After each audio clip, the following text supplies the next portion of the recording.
Okay, for today's video, we're going to be going through some of the Daily Wire people's political views. Now, what I have done is I watched first Michael Knowles' video, and I'm going to be going through what I can understand of his political views, and I'm going to take the political scales test for him. This is supposed to be just a fun video where to see where exactly the political commentators lie on the political scale. But of course, since I'm basically guesstimating what their views by watching their original video when they took the political compass test, you're going to have to take it with a grain of salt because I'm making a guesstimate. Okay? So just take it with a grain of salt, but I think I can get a general idea of what they are like. So now that I've said that, let's get started. Okay, so I've finished taking the test for Michael Knowles. Now, again, as I will say, this is just an estimate. It's not exact as to what might be in a general area of where he lies in the political spectrum.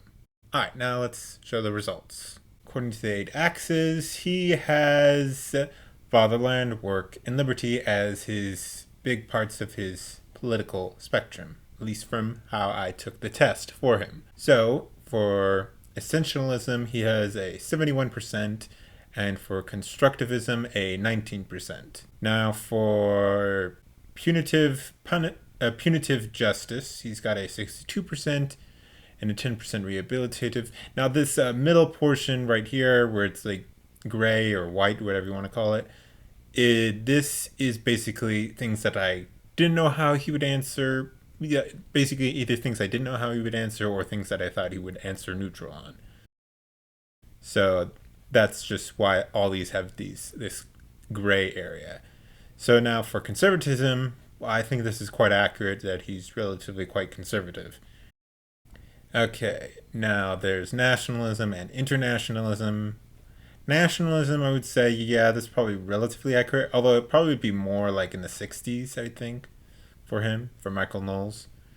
Now, for capitalism, I'm actually a little surprised that it's this high. I thought it would be a little bit lower, but this is probably relatively accurate, I suppose. Now, for laissez-faire capitalism, from what I can tell, he is mostly for a really quite free market. However, he does seem to be for more regulation in a general sense. So this might be somewhat accurate. Just as I said, take this all with a grain of salt. Now, productivism, yeah, I believe this is accurate. He is probably for some green energy and all that. I think it's mostly nuclear energy is what he's mostly for. Now, this, I guess, was probably the hardest to figure out is between revolutionary and reformism. I don't know where he stands on that, so take it for what it's worth. Okay, so I decided to do another political test to get a little bit more information on what Michael Knowles might be like. Now, again, also take this test with a grain of salt. Anyways, this test that I have taken is called the 9-axis test. So first, let's go through the different parts. So we have a neutral for between unitary and federal. Unitary means more like a central government that controls everything, like is a strong central government, while a federal, at least in the American sense, federalism in the American sense means a split government between multiple smaller governments, so like state governments, local governments, stuff like that. Unitary just means that it's more of a all over encompassing government. So I believe this is somewhat accurate. I think he would maybe be a little bit higher in the federal. I don't think he would be super high in federal. I think he's probably more still predominant. Still has a huge amount of unitaryism in with Michael Knowles. Now, next we have the moderate authoritarian. Now, I don't think this is quite the right term to say moderate authoritarian because really it should be between democracy and republicanism or representativism or something other than authority. I don't think that's the right term to be used here on this test, but they do.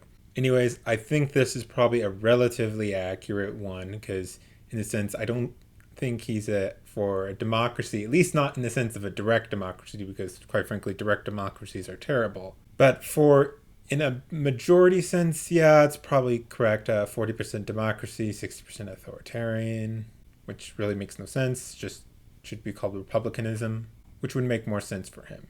Now, the next part is globalist and isolationist.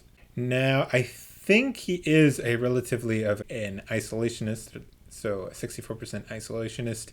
He actually probably is actually a little bit more, I would say. Next, we have the militarist versus pacifist. He's probably, yeah, I'd say he's probably around this area, maybe just a little bit more in the militarist. I think he's around maybe high 60s, low 70s.